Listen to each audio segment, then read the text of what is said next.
Para terminar con el tema de matrices, definitivamente, la última parte interesante son las matrices elementales. Las matrices elementales son unas matrices muy guays,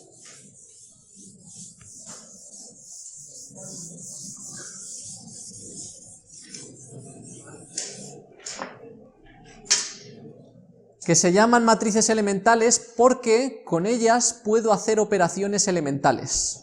Las operaciones elementales son las que hemos utilizado en Gauss para poder hacer cambios de filas, multiplicaciones de una fila por un escalar o sumas de una fila a otra multiplicada por un escalar. Esas son las tres operaciones elementales. De esas tres operaciones elementales tenemos tres tipos de matriz elemental que funcionan de la siguiente manera. Una matriz elemental es aquella que si yo multiplico la matriz elemental por A, el resultado que me da es el mismo que si yo hubiera hecho la operación elemental a A. Es decir, si esta matriz elemental, por ejemplo, es del tipo 1 que tenéis ahí, esa es un intercambio de filas. Si esta matriz es del tipo intercambio de filas, al multiplicarla por A, la matriz que me va a salir va a ser A con las filas intercambiadas. Si es este tipo de matriz, tipo 2, que es multiplicar por un escalar, al multiplicar, y ojo, premultiplicar siempre por la izquierda, la matriz A me va a quedar con una fila multiplicada por un escalar. De modo que estas matrices elementales me permiten, mediante multiplicaciones de matrices, aplicar las operaciones que hemos estado aplicando con Gauss. Nosotros hemos estado aplicando cambios de filas, multiplicaciones de filas y sumas de unas filas por otras. Todo eso lo puedo hacer solo con multiplicaciones de matrices si utilizo matrices elementales. ¿Ves? Aquí tenéis los tres tipos de matriz elemental de ejemplo. Una matriz para intercambiar filas, lo que se hace es yo cojo la matriz identidad, le cambio dos filas y entonces me sale eso que tenéis ahí. La matriz P13 de tamaño 3, que es lo que significa ese superíndice entre paréntesis de arriba, lo que es la matriz identidad con las filas 1 y 3 cambiadas. Si yo cojo esta matriz y multiplico cualquier matriz por delante con esa, el resultado es que la matriz, yo a esta la multiplico por delante por esa, estas dos filas cambiarían en el resultado. Así que al hacer una multiplicación de matrices obtengo lo mismo que lo que he estado haciendo yo a mano hasta ahora. Aquí tengo el segundo tipo de matriz elemental, que el segundo tipo de matriz elemental, como veis, es coger la identidad y multiplicar por 4 la segunda fila. ¿Vale? Aquí la fila 2 se multiplica por 4 en una matriz identidad de tamaño 3, que es lo que pone ahí. Pues esta matriz, si yo premultiplico A por ella, el resultado es A con la segunda fila multiplicada por 4. Y lo mismo esta que tenéis aquí, que es coger la fila 3, multiplicarla por menos 2 y sumársela a la fila 2. Yo cojo la fila 3, que es esta de aquí, la multiplico por menos 2, se la sumo a la fila 2 y me sale eso, sobre la matriz identidad. Esta, si premultiplico aquí, me va a pasar lo mismo. Esta fila de aquí, la multiplico por menos 2, se la sumo a la de arriba, eso es lo que me va a salir como resultado. Así que tengo tres matrices elementales que me reducen todas las operaciones de Gauss a multiplicaciones de matrices. Ahora puedo hacerlo todo solamente multiplicando matrices y cada vez que yo quiera hacer una operación elemental, uso una matriz elemental con esa operación.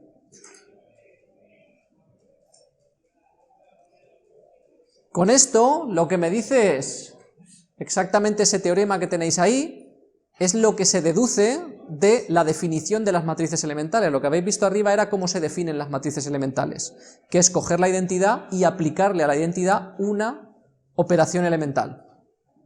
Ahora, si le aplico eso, obtengo como resultado que a cualquier matriz que premultiplique le estoy aplicando esa operación elemental. Y eso significa una cosa muy divertida, y es que las matrices elementales, todas las que tenéis arriba, son todas invertibles. Y de hecho esto de aquí son las inversas.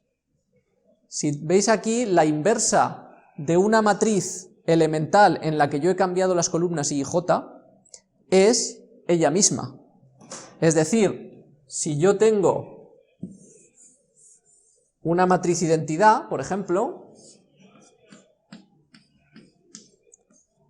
Esto es la matriz identidad. Si yo ahora quiero calcular la matriz P12 de tamaño 3, esta matriz elemental es intercambiar las filas 1 y 2 de la identidad de tamaño 3. O sea, a partir de esa yo cambio las dos primeras filas y me quedaría así, que es cambiar las dos primeras filas. Esto es la matriz identidad elemental P12. Bueno, pues esta es la inversa de sí misma. Y esto se deduce de arriba porque si esta matriz lo que hace cuando yo multiplico a otra es cambiar las filas 1 y 2, si yo la pongo a sí misma, el resultado va a ser a esta matriz haberle cambiado las filas 1 y 2, de modo que al cambiar esta sale la identidad. Con lo cual, esta matriz es cambiar las filas 1 y 2, y si yo aplico la operación dos veces de cambiar las filas me vuelve a salir lo mismo. Por eso, P y J y P y J son la inversa una de sí misma. Con las demás me pasa lo mismo. Esta elemental es multiplicar una fila por alfa, con lo cual su inversa es multiplicar la misma fila por 1 partido por alfa.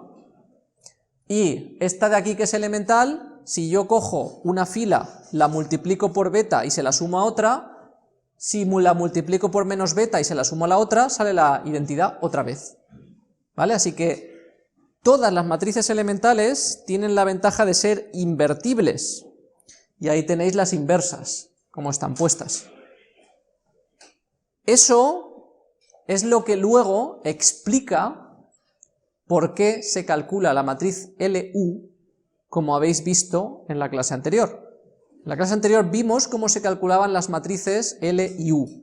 Abajo en los apuntes tenéis explicado, gracias a esas matrices elementales, que son lo que hacemos, operaciones elementales, cómo sale una matriz L y cómo sale una matriz U y por qué cumplen las propiedades que cumplen. Pero es que además esto permite explicar también Gauss, porque al final cuando hacemos Gauss estamos haciendo operaciones elementales. Así que si tenemos una matriz y le vamos aplicando cambios de filas y de columnas, lo que estamos haciendo en realidad a una matriz la que sea es que la multiplico por una elemental y a lo que sale la multiplico por una elemental y a lo que sale la multiplico por una elemental, de modo que tengo un montón de matrices elementales que premultiplican la matriz A y son las que le hacen cambio de filas, cambio de columnas, bueno, columnas no en Gauss, pero vamos, lo veréis después en los casos de rangos, y que hacen también lo de multiplicar una fila. Y veo que os queréis ir ya, cuando quedan todavía 10 minutos, ¿eh?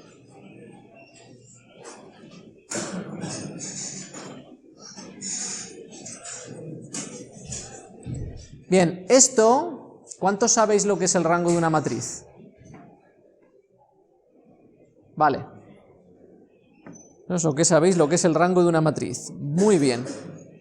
¿Qué es el rango de una matriz?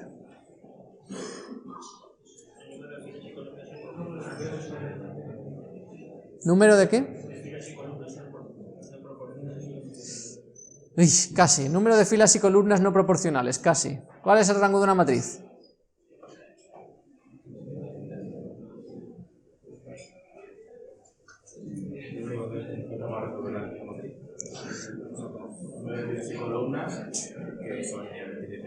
Número de filas y columnas linealmente independientes.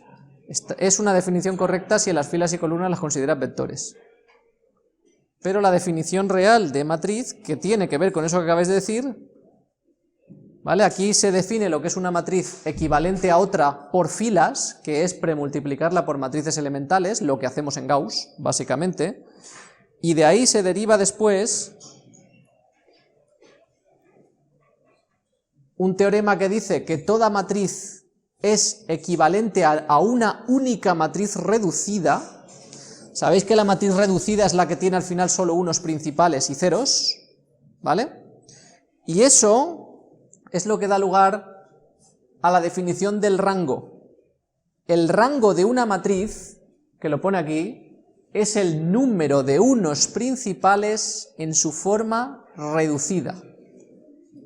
Así que cuando estáis aplicando Gauss a una matriz y lo hacéis con Gauss-Jordan, es decir, que llegáis hasta el final a dejarla en forma reducida con solo unos y ceros, esa matriz en forma reducida, el número de unos principales es el rango, y coincide, como decíais por aquí, con el número de filas y columnas independientes, porque aquellas que son dependientes al hacer ceros se convierten todas en ceros, ¿vale?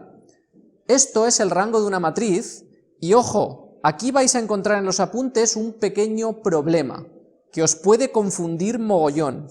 Prestad atención, aquí hay una definición primera, que se llama equivalencia por filas, que es lo que hemos hecho hasta ahora.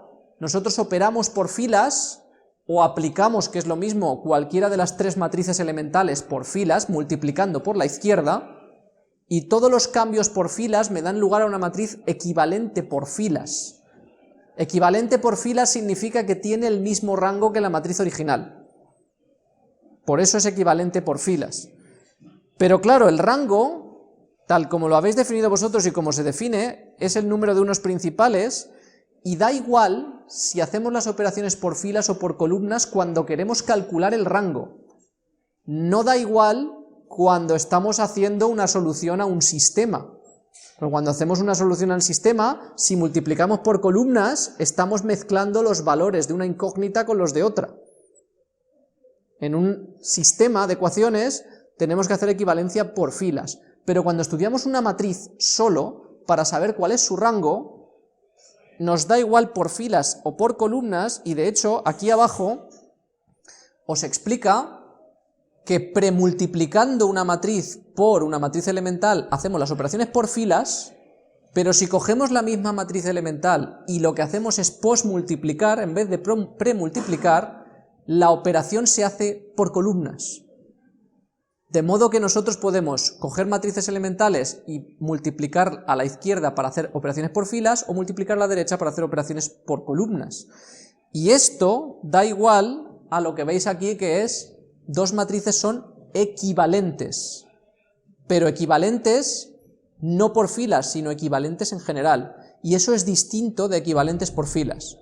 Esto, como digo, os va a confundir porque la equivalencia por filas la necesitáis cuando hacéis Gauss porque estáis resolviendo un sistema, pero cuando hablamos de matrices en general, podemos utilizar el concepto de equivalencia únicamente para calcular su rango, y el rango es independiente de si hacemos equivalencia por filas o por columnas. Aquí, como veis, lo que dice al final el teorema, que es lo que os interesa y que da lugar a este teorema famoso que conoceréis, es que dos matrices A y B son equivalentes si solo si su rango es el mismo. Dos matrices que tienen el mismo número de unos principales en su reducida son equivalentes, no por filas y por columnas, sino equivalentes. Apliquemos las operaciones que apliquemos, sean por filas o sean por columnas. Eso da lugar a este teorema, que es el que conocéis, supongo, del rango, y que os dice que cuando el rango es n, el sistema es determinado, y cuando el rango es menor que n, el sistema es indeterminado. Es decir, cuando hacéis operaciones y se va alguna de las filas, tenéis un sistema compatible indeterminado, y cuando se quedan todos los unos principales es compatible determinado. Eso es el teorema de Roche-Frobenius, y ese viene precisamente de este trocito de apuntes que acabáis de ver, de la equivalencia por filas y de la equivalencia en general, que no son lo mismo. Después ya hemos visto esto, así que esto no lo voy a ver, porque es el cálculo de la inversa, pero me interesaba que vierais esto, que es muy importante. El tema de las matrices elementales.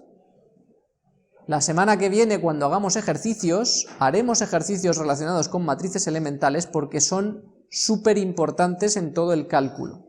Y son súper importantes porque dan lugar a la demostración de por qué funciona Gauss, dan lugar a la demostración del teorema de Roche-Frobenius, dan lugar a la demostración de todo el tema del rango. Todo eso es gracias a las matrices elementales. Y de hecho, esas matrices elementales se pueden usar en gráficos, en geometría y en muchos ámbitos. Así que, como son importantes, espero que para la semana que viene todos las hayáis visto.